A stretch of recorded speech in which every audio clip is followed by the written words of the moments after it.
Ladies and gentlemen, it's Politickin with MCSpice. My man Drew, the Drew from PE is in the house.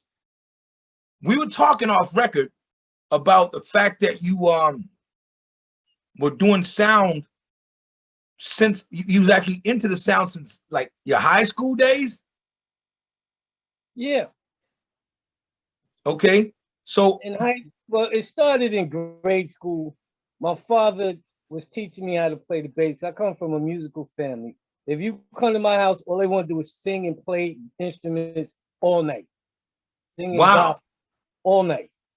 So the house was a musical house. We even had a stage in the house in the music room.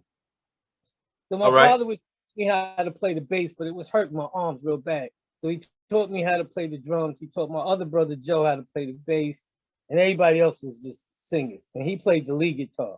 Because back in the 60s, he was in his rock and roll group and did his thing. So that was grade school. Then we went to high school, and we were still doing the same thing. That's where we met up with Eddie Murphy, Mitchell Kaiser. You know, they was doing comedy, and Eugenia was the manager. So, you know, Eddie wanted to sing. But if you know my brothers, they blow. And no effects, they get down. So that wasn't working out, and we had to tell him, you know, we cool with the singing thing, you know, because my brothers had it. So he started doing the comedy thing. Well, he was doing the comedy thing when he was singing. So that turned into EMMK, Eddie Murphy, Mitchell Kaiser and Company. So he was really trying to be in a singing group? Man, if you get in touch with Eugenia, he's still in Roosevelt. He's an activist out here. 1 square mile, Roosevelt. If you get in touch with him, he still has the cassette tapes of Eddie singing. My girl was to party. So you know, Eddie really wanted to. It was the OJ Sunshine. Sunshine. Yep. He was trying to sing that, and 3 times a lady, and we good, bro. My brothers got this. So they had to kick him out? No, he didn't kick him out. He just went more into the comedy thing and left the singing and the music stuff up to us. So, you know, we would play behind him doing his thing. Okay. Okay. So you started off with the heavy hitters. You know, it was Roosevelt. In Roosevelt, you had to be you just couldn't be into nothing. Basketball, football, sports, music, karate, kung fu. You had to be into something. There was a lot of culture out there. And you know, Chuck's mother and Hank Shockley's mother was 2 women in the community that always put this in us to do better. Okay. So so you're working with Eddie Murphy, the group EMMK, Eddie Murphy, Mitchell Kaiser and Company. And we was we was the band, you know. All right. We continued playing, and his career got big, and he went off that way doing his thing, and we continued to play. And back then, Hank and Chuck used to do college parties, Spectrum City. So you know, one time they said, "You know what? Another guy in the band, his name is Ronald Hubbard. He said, yo, bring the drums down, Griff. You play percussion. This is at a college party while they DJing. So we start playing percussions while they was mixing. Everybody loved it. So we started doing that. So, you know, me and Ronald Hubbard was Griff's first student. Griff had took, you know, Kasugan karate, but then he was in the service and he learned Kung Fu overseas. So he was mixing the Kasugan karate with the Kung Fu. So me and Ronell was his first student, you know, mixing the both. So that went on and on and on in Spectrum City. Then they had the radio station WBAU. Then they was asking Chuck to rap at Def Jam for years. He refused to do it. Then he said, yeah, came up with the name, and Hank and everybody came up with the image of the group. And that time they was doing a lot of parties. The college parties slowed down, but they was doing parties for the kids. So Griff had an organization called Unity for it. It was basically us from the dojo and a couple other cats in the hood. Because back then you couldn't go to parties and party. Somebody always Right. wanted to start a fight or something, but you know, Unity Force did the security for the parties and you was all right. I'm gonna leave it at that. There was no problems. Everybody enjoyed themselves. So when Chuck decided to do the Def Jam thing, turned Unity Force into S1W. It was Oh. that's how that flipped. And then that went on and you start doing sound. And no, first I started off on stage drilling S1W. Then I was an interrogator. One night, you know, we're in Philly at the Spectrum. I think they tore it down now. And Jams is coming on like Rebel. It's sold out. Jams is coming on, but the people ain't moving. And you know, that really pissed me off. So I jumped off the stage, ran out to the crowd to the soundboard, and started turning up them low frequencies. They lost their mind. So that's when I started doing sound. Oh, man. Okay. So then and then you get the knowledge of doing that, and then you get the hunger for doing that. Then all of a sudden, that's what you want to do. That's what I had, you know, because it's like PE got catalogs of hits. And when you hear, you know, you put certain songs on, you just be, but the people wasn't moving. So, you know, I had to run out there to the board, turn up that 80, that 60, give me them 808s. I need them to ring. I need people to be thumping. I need that sound to be moving people's chests. Right. That's what happened. That's how it got started. Then I started doing sound for everybody. Name some hip hoppers you've done some sound with or for. Start the R&B.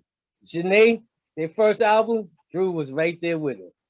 Hip hop, Moni, Latifah, Light, EP&D, Tribe Called Quest, Leaders of the New School, Ice Cube, that's my little brother, Ice-T, Salute.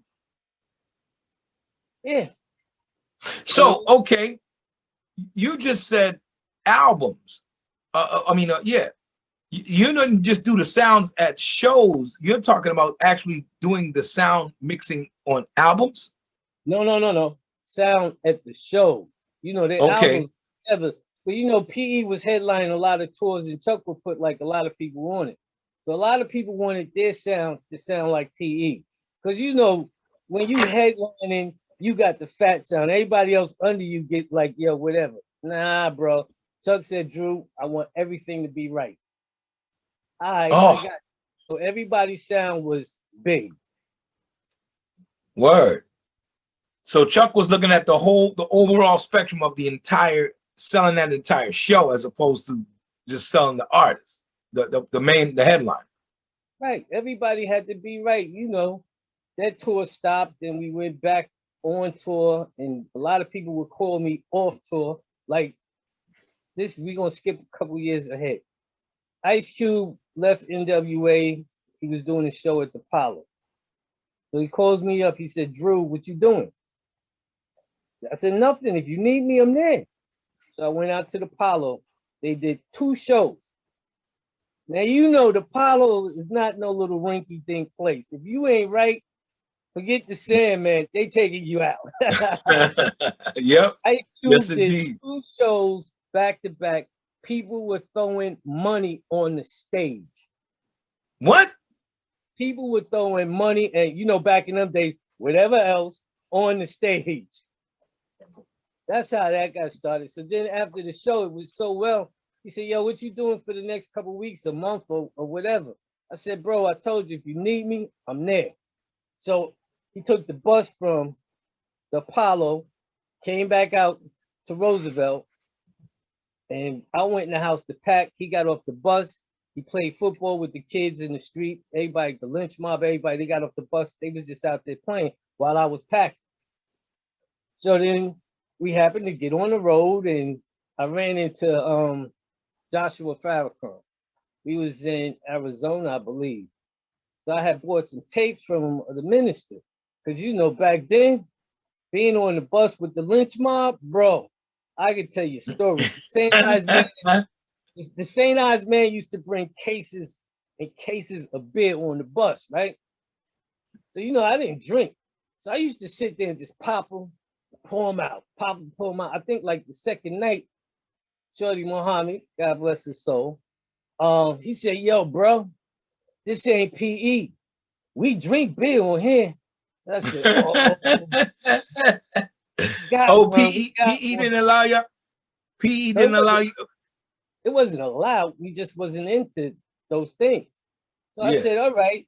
My saying is, each one teach one, but before you teach one, you got to reach one. And he right. was one of the biggest gangbangers out there. That's my man. So I said, "All right, I know how to get to him." You ever worked out and did push-ups on the tour bus while it was moving? No.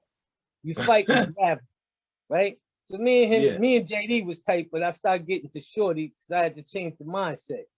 So we started working out and doing push-ups on the bus while the bus is moving, while we traveling. So the next morning, he's like, "Yo, what's up, brother Drew?" I said, "What up, man? You can't give me a pound?" His arms was hurting. I got him. We start working out the tapes. They start listening to the minister. Ice Cube put it in the Source magazine. I forgot what year it was. I still got a copy of it here. Because they asked him, how did he get involved with the Nation of Islam? And he said it was Brother Drew from Public Enemy. And Chuck was like, "What? Drew?" Because back in them days, I was just wild. Fight, Right. you look at me the wrong way, it's on. Let's get it. I was wild then. That's how it went down. And they couldn't believe it. Half of them turned Muslim, the other half turned Christians. Oh man. Yeah, Whoa. Okay. So, hey, that's one up for hip hop right there, man, for the culture. yeah. You Drew that's got one up. I know that lyrically Cube started to change a lot, and it sounded to me that he was reforming the gangsters. Like, yo, you can be who you want to be, but do it with knowledge of self. Kind of change the whole dynamics. You know what I mean? Because I don't think if it wasn't for an Ice Cube, I don't even think Snoop would be doing the stuff that he's doing. Snoop to me represents peace, unity, love, and having fun. I just think his records are just fun when he talks, even if it's about gang this, gang that. Because the real person, when you meet him as a person, he all he exudes is love, man. You know what I'm saying? And I think that's a one up for hip hop that we're able to do that. So I want to get to this. Let me see. Wait a minute. I didn't finish telling you the story about that. Okay. On a tour with Ice Cube, right? Yeah. We happened to be in Cleveland, Ohio, at an amphitheater, where the stage go round and round. It was snowing when we got there. It was the first time all them cats from the West Coast ever saw snow. They lost their mind. I mean, snowball fights in the venue, throwing snow, whatever. They just lost it. So, it's cool. So the show goes on. Chuck pops up, and him and Ice Cube had a song called "Endangered Species." Y'all need to go to that, because what they talked about in that song then is happening now. So Chuck said he was going to do his part. Now here's where, if you go to my website and read the story, here's where it gets confusing. I said, "Chuck, you came to the booth, the soundboard in the house, and you said walk you to the stage when it was your turn to go on." So I'm in front of Chuck. Security stopped. I stopped while he was rapping. The microphone hit him in his mouth. Chuck says, "No, Drew. Ice Cube was in front of me. You was behind me, and Cube stopped, and the mic hit me in the mouth, and it chipped my tooth, and I was mad as hell." Oh, That's man. how I came up with the Microphone Phine, because I noticed everybody in hip hop grabs the mic at the top. Now, if you notice, I never understood that. All I see is looking like they can't open their head and they rap it between their knuckles. I'm like, what? When I was a kid, I was like, why are you holding the mic like that? And all you hear is so we fixed the problem. Microphone Phine. It is. We fixed the problem. So you made a mic, you designed a microphone made exactly the way we hold it. Yeah, your fingers fit here, and on top, you can grab it at the top like you clenching a fish. You have the power now. No distortion, and it's clear. You're not smothering the diaphragm. Microphone. And so this would make it. Is it still omnidirectional, or is it just uni like a mic's supposed to be? You're asking too many questions right now. We're not gonna keep this out the bag until we get it on the market. Then I'll tell you everything. But Okay. you know, and I told my father before he died, I was named it after my mother. Her name is Josephine, so it's Microphone Phine, Phine. Ah, because you know, I was saying to myself, dude don't know how to spell, man. Nah, Why bro, can't it be F-E-E-N? I'm like, all right, well, Fiend it is. If you Google the F, it's some satanic stuff. I named it after my mother, Josephine. If you go to my website, www.microphonephine.com. Phine is spelled P-H-I-N-E. It's three little bars, the top right corner. If you click the middle one, you see the about page. Read the whole story and you know everything about Microphone Phine. But the first page have t-shirts on there. They got a video of Chuck. He talks about the mic. Then it's a video of Ice-T telling you about Microphone Phine. And when you go to the about page, there's a video with EP&D. They talking about the mic, and then you see the whole write-up about how Microphone Phine got started. Okay, so now EP&D can really say, brothers on my jock because of the way I hold a piece of steel. So hey, what you say?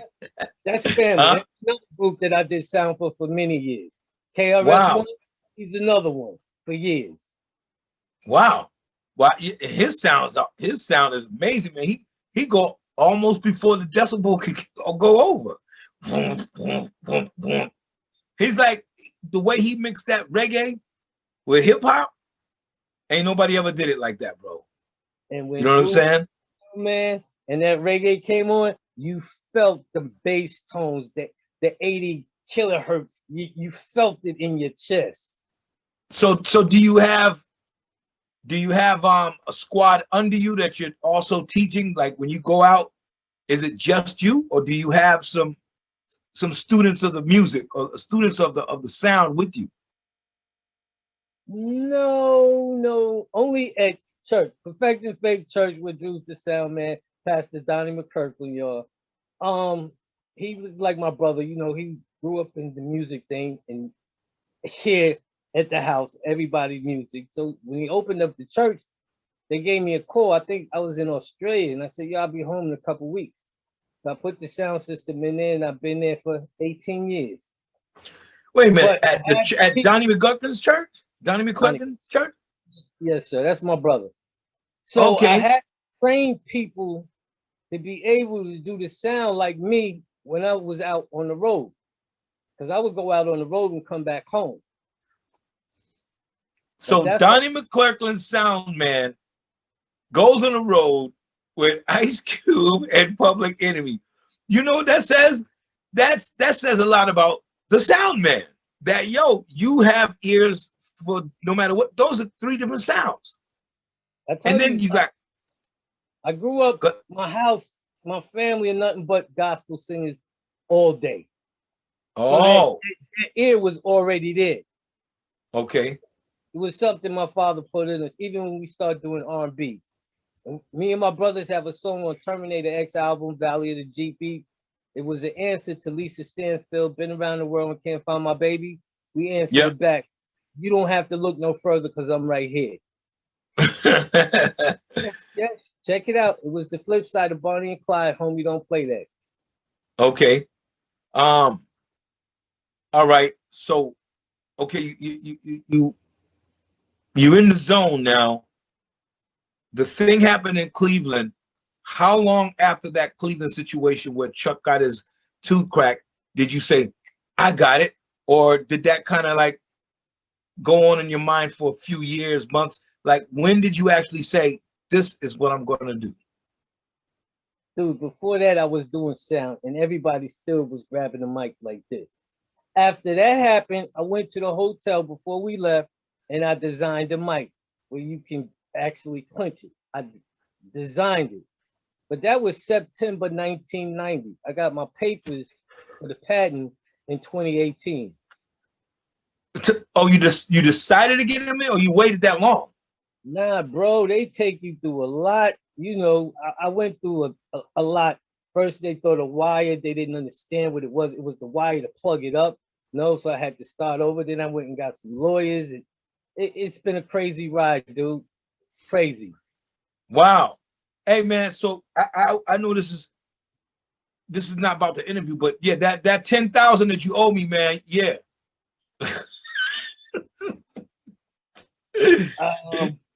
I don't know on that little cup that you drinking over there. I ain't the one. Hey, yo, you know you're a billionaire, right? You know this is gonna pop off, bro.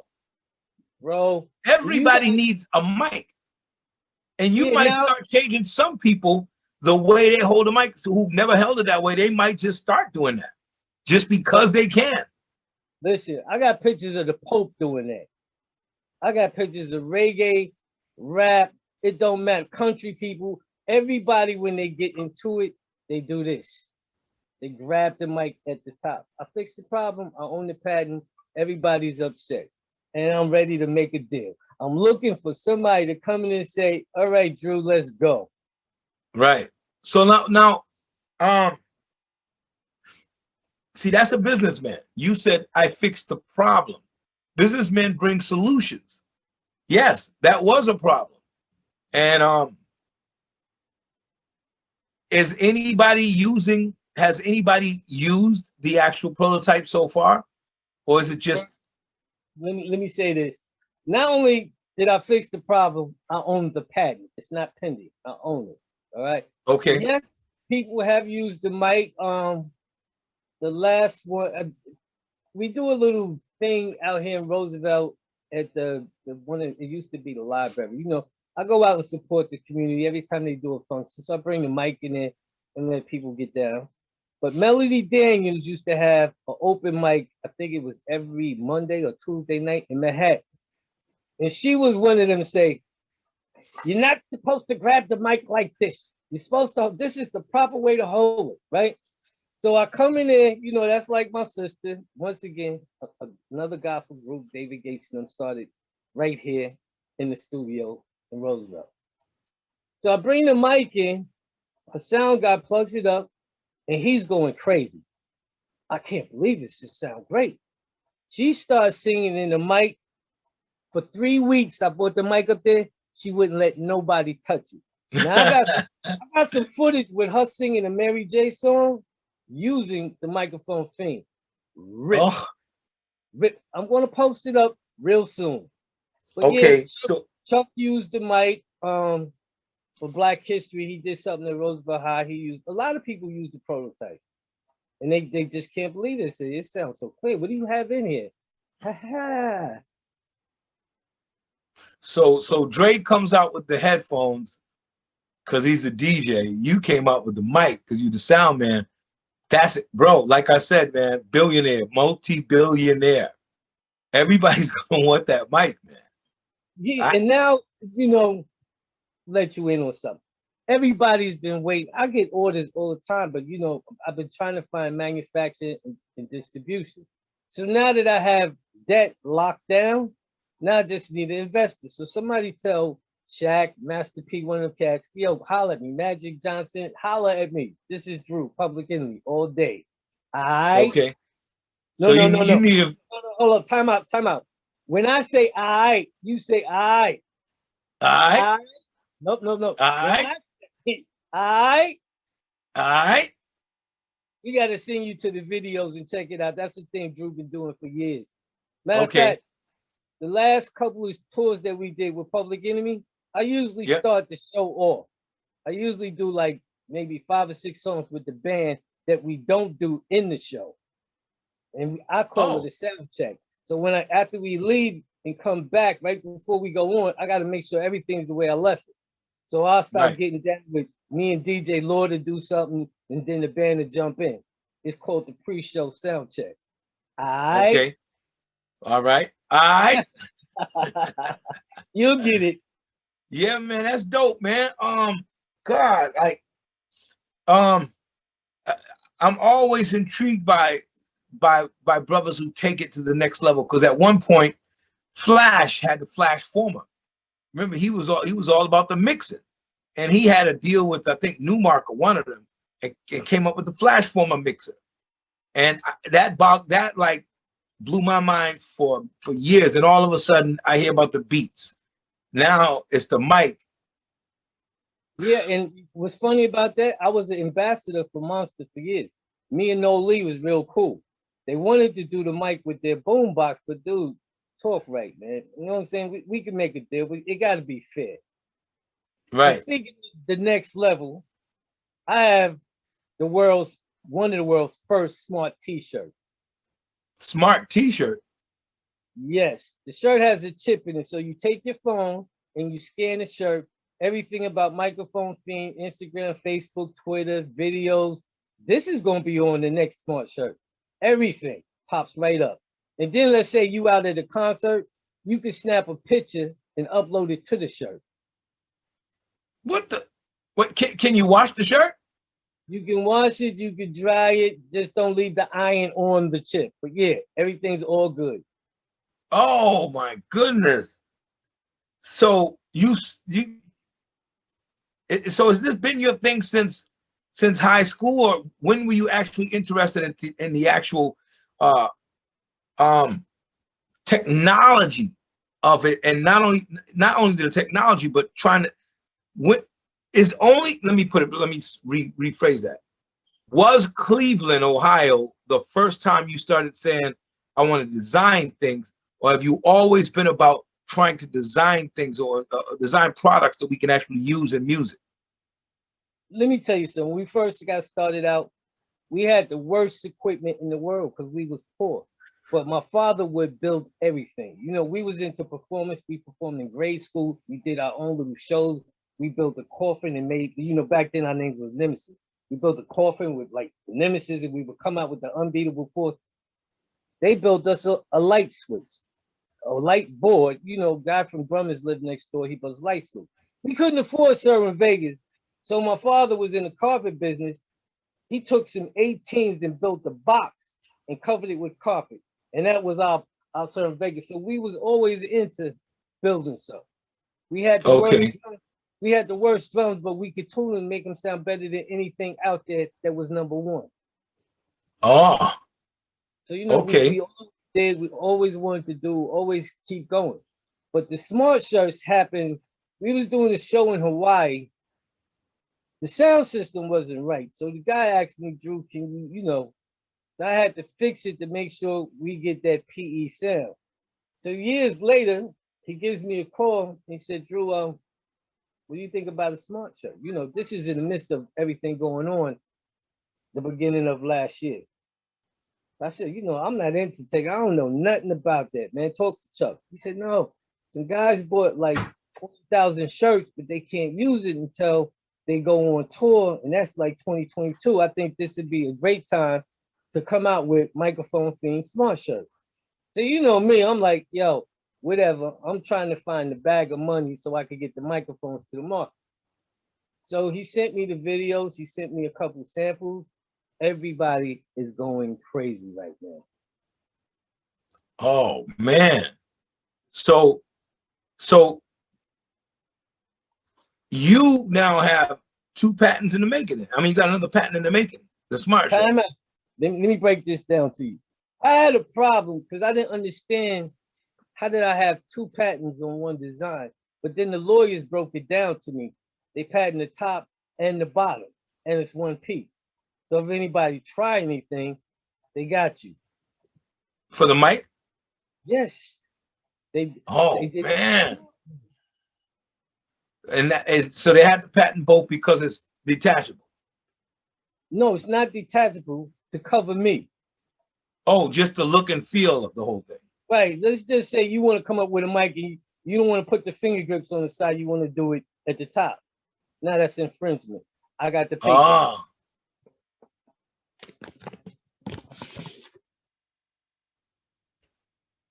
Mine. Oh, yeah. Yes, indeed. It's been a, you know, dude, I did this in September 1990. And since then, it's been a battle every day. I be telling my mother, even on Sundays, I could be in church. Somebody's coming and trying to be attached to it. Yo, I know what you can do. You didn't know that 30-something years ago, bro. I'm good. It's been a crazy ride. Wow. It was well worth it. Yeah, as soon as one of these cats that talk about they investing in black business and they looking to help people, hit me up. Let's get it on. Groundbreaking technology. We will go down in the history books once again. And found out it was a black man that invented the microphone, and he's still alive in Virginia. Whoa. Oh, so you interconnected on a spiritual level. Yeah, I guess I would love to sit down with him. Yeah. Yeah. And thank God for hip hop, man, because if brothers wasn't doing this, wow. But Now, you know what's funny about that? My brother sent me a videotape of a gospel group, a well-known gospel group. This was like maybe 46 years ago. It came out playing and singing, but as soon as he grabbed the mic, he did just like this. So everybody's been doing it, but now that you know about it, every show you watch, every time you see somebody on the mic, you're gonna go, oh snap. That's what Drew is talking about. yeah. And Yeah. microphone thing is, I'm gonna let you have it. It's not just about the mic. It's a whole movement. It's an umbrella of stuff that comes underneath it. Okay. Yeah.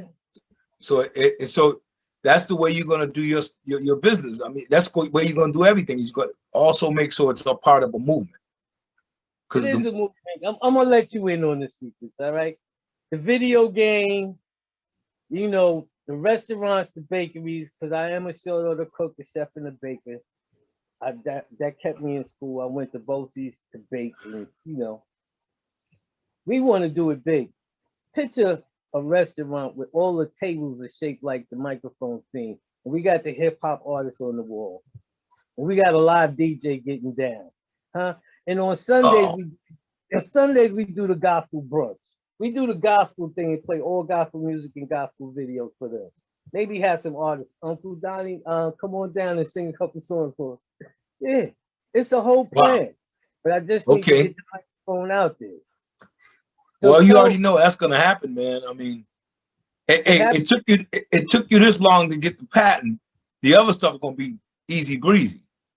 Dude, I tell everybody, it's like, yo, you should do this and you should take that money and run. No, it's no sellout, bro. This is for my kids. You know what I'm saying? Yeah. Well, it's a whole movement, and we ready to go. So all of those cats talking about they invested in helping black people. Here I am. You can reach me all day. All right. So I'm gonna ask you some questions. Just regular little questions. I'm gonna start with this one. I'm gonna say one word, and then you just tell me all the things that come to your mind. Cool? I guess. Melly Mel. Family. Real. My dude. Paved the way for a lot of cats that need to recognize that today. He's the man, I got nothing but love for Mel. Eddie Murphy. Comedian. I saw the movie the other night.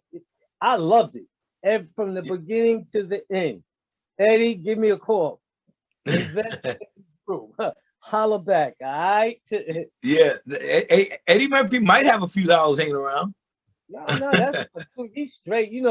When we was getting inducted to the Rock and Roll Hall of Fame, we performed at the House of Blues before they tore it down. So you know me, I'm always going through the crowd and talking to people and shaking hands, whatever, getting to the soundboard. And I bumped into him, and he goes, "Oh, Drew, what's up?" And he was with Russell. He said, "Russell, this was my drummer. Russell, come here, Drew, give me a hug." So he's real cool. Yeah, he's straight up, man. Chris Rock. I don't know him personally, but I heard he's a big Public Enemy fan. I'm gonna say big up to him. One love, family. You know how we do. All right. Zulu Nation. One love, baby. Family all day. Big ups to the Butter Rap, Nick Benson, the whole family. Word.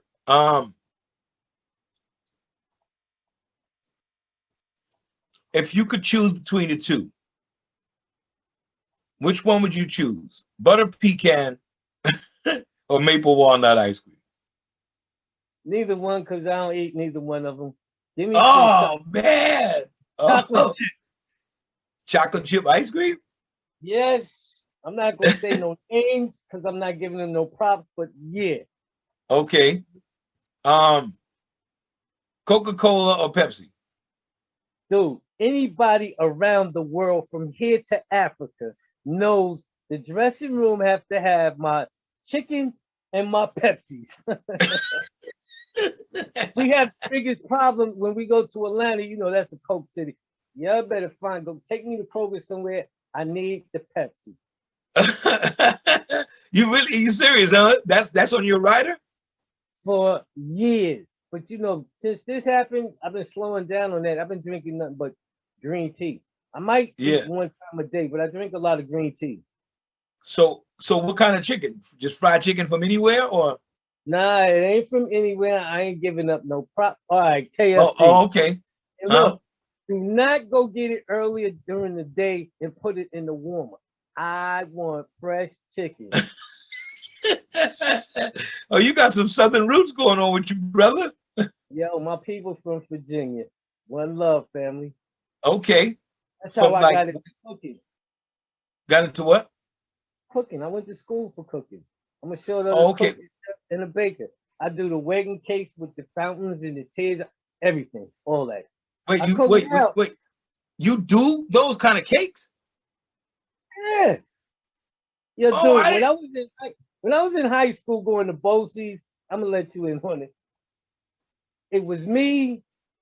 I had a little bag with me that I kept my snakes in there.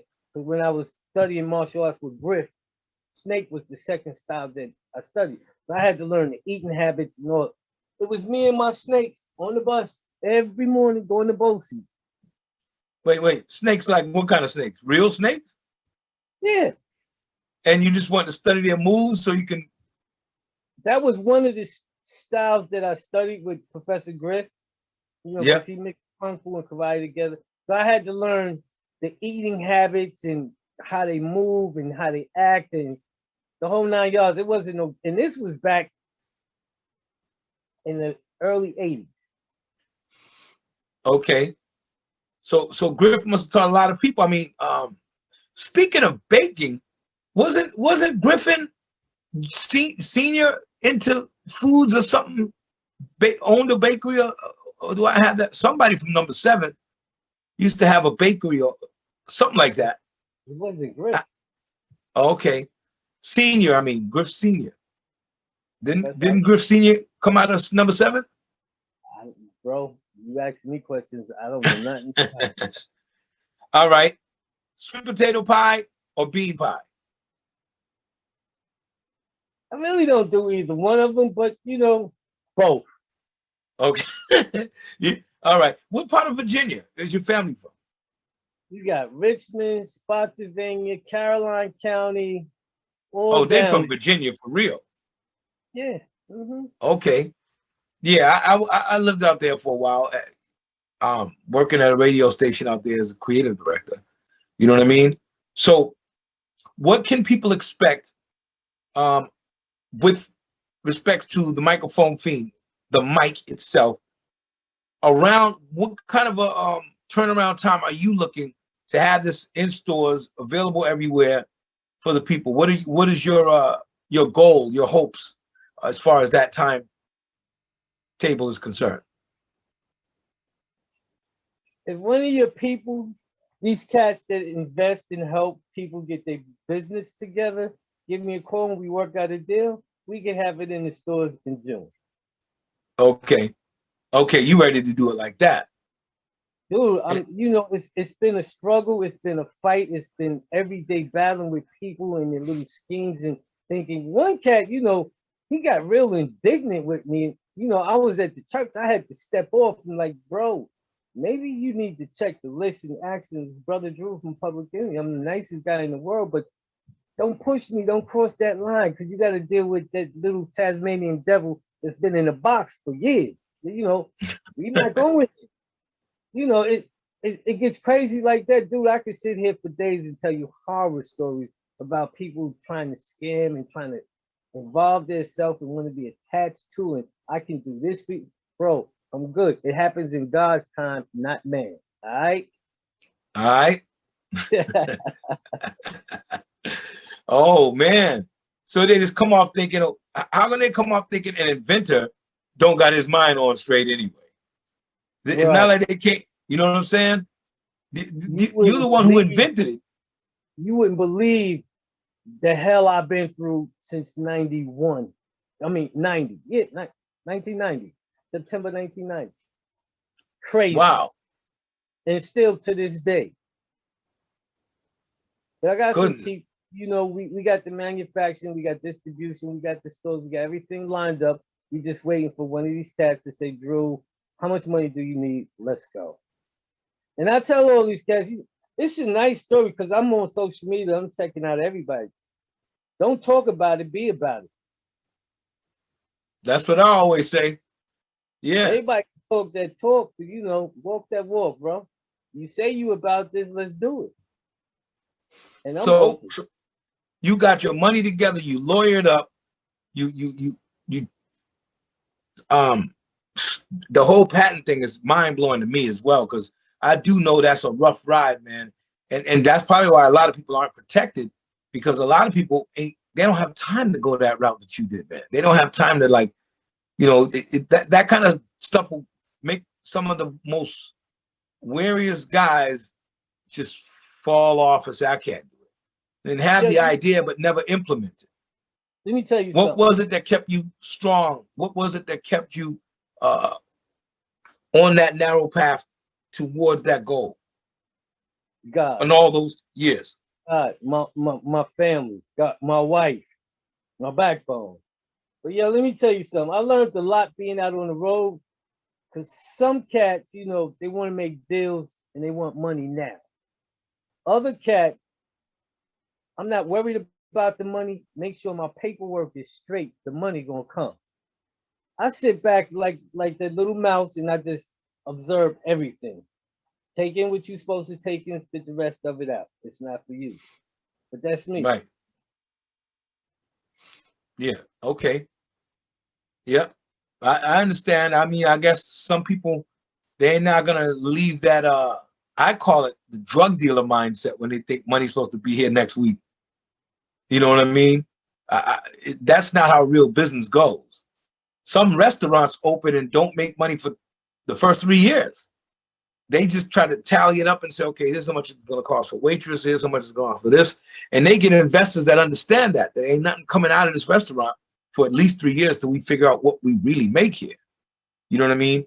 Why do you think that some of the people in our community don't have that business mindset or acumen?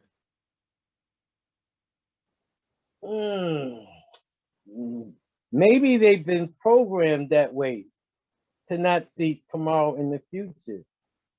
You know, you're supposed to leave a legacy for your kids. You know what I'm saying? Right. I want to make sure the kids is straight. All right. No sellout. Make it happen. Right on. So you want to make sure you maintain that 51%. 50 what did you say? You want to make sure you maintain that 51. So your deal is going to end at what percent? Yeah, check this out. Why is it a black man? Now we're going to talk. I'm going to sit back now. We're going to talk. Why is it that a black man can't have 100% of his own company? Why? Because that's how they're going to come at you when they try to give you the money. They're going to want a piece of it. Yeah, okay. All of that's good. You can get a percentage, or you know, we talk about profit sharing. But why I can't own 100% of my own company? I don't got an answer for that one. I'm just saying that's how a lot of investors try to come at us. Yeah, okay. But I'm coming back. Yo, let me tell you something. A poet, matter of fact, forget it. Chuck D wrote some lyrics that says, I roll with the punches so I survive, right? Yeah. So on Wednesdays, you know, while all this pandemic was going on, Wednesdays, I do the food pantry at the church. So, you know, the pastor always asks me, Drew, how you doing? You all right? I said, yo, bro, I roll with the punches so I survive. And he looked at me and said, maybe you need to punch back. Oh man. Fight the powers that be, baby, all day. All right. I'm in for the long haul, man. I've been fighting this long. I'm in. Let's go. Word. That's dope, man. The website is www.microphonephine, PHINE, and for any.com. And for anybody who thought, how does that PHINE? It's from his mom's, Josephine. Answered my question because I'm sitting there. That's the one part I didn't read. And I like to. Anybody that make the donation, it's $ the Drew MP Cash App. Real simple. Okay. $ the Drew MP for Microphone Phine. Cash App. Okay. That's what you do if you want to get down with it. Now, if you want to talk otherwise, just go online, contact them that way and say, look, Drew, I got a few $1 million to help this thing grow, but you're only going to get profit sharing. No, dude. Listen. I'm business minded. I'm willing to sit down and talk as long as it makes sense. We can make it happen. I don't mind, you could get 30% in 5 years. I need a buyback price because it's coming back to me. Let's talk. Okay. Word. I didn't just start in this game. I've been in the music for over 40 years. I didn't see them come and go. I didn't see the best and the worst of them. And Drew just sit back on the wall and wow, that's how it's going down. Right. So man, I can't wait to buy me one. I know they're gonna be $300-400 for them things, but I'm gonna get one when it comes out. Yo, bro, you part of that promotion package. I didn't just start in this. I got to have a certain lot of mics for my people, for my artists. Yeah. I got to take care of people. Yep. Okay. But whatever the price is, I want to pay to show that I support. You see what I mean? So I can take care of my people. All right, check this out. Don't talk about it, be about it. $ the Drew MP. All donations for Microphone Phine. We still got a lot of work to do before them investors come in, but everything is good. All right. So okay. I like that black mic, and I like that blue mic. Those colors, man. Oh no, dude, we got to do something for the ladies. Oh, the colors, bro. Dude. This is the goal one. This is the working prototype. Matter of fact, maybe next week I'll put up the Melody Daniels one. She rips it. Okay. Well, this. Go ahead. The Microphone Phine, Instagram, Facebook, Twitter, and the new YouTube channel, The Microphone Phine. Subscribe. I just did an interview with Badland Chug. You know who that is? Who? Badland Chug. No. Okay. This summer I get a call. A brother goes, yo, that's a big look on ESPN. One of the cats eating hot dogs got on the Microphone Phine head. I turned it on. So, he's the only black guy that was there that's to do it. But now he chugs things. So the first 2 interviews he did me. Saturday night, I interviewed him. So it was a great thing. Yeah. All right. So that part of the promotions is definitely going to help the whole doggone movement. Yeah. Subscribe. I mean, the graphics on those, nothing to play with, man. Those graphics are serious on those shirts. You know what I mean? Tell all the youngsters coming up, just trying to promote their music, you can get your own smart shirt. It's Momentum. Where's that? MomentumSmartConnection.com. And they can order their own smart shirts with their own chip, with their own information in it. Now check this out, just for you. We're gonna do this again. I'm gonna give you a code. Tell them to use the Drew, and they'll get 15% off. Get your own smart shirts, promote your own stuff, put all your own music videos, pictures, everything on it. Okay, so they gotta go online and get those. Yes, MomentumSmart.com. Okay, MomentumSmart.com. Use the code word the Drew, 15% off. That's right. Okay. They have All right. T-shirts. They have hats. Next week, I got the world's first smart mask coming in. Man. Mask got a chip in it.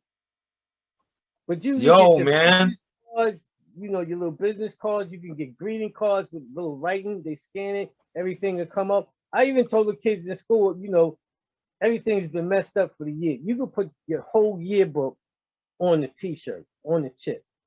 Everybody order a shirt, and you know the yearbook, scan it with your phone, all the pictures and everything will come right up on it. Use the Drew and get that 15% off. There you go. There you go. Hey, brother, I appreciate you giving me the time. I know we were supposed to talk 20, 30 minutes. Man, we got to talk again. Then we could get into why they call you public enemy number 2. Yes. Yeah, we certainly going to get into that, man. Hey, blessings on what you're doing, man. And we appreciate you for stepping up, answering God's call to create something else to carry this hip hop movement even further, another 50, 100, whatever years. You know what I mean? Because that's who we are. The mic is who these MCs are. And that's very necessary, man. I appreciate you for that, bro. Appreciate you for giving me the time to do this. All right. This ain't the last time. We're gonna always circle back and talk some more. Hey, I done did part 2 with just about everybody. You just let me know when and we'll continue. Okay. All right. All right. My man, love you, bro. Peace.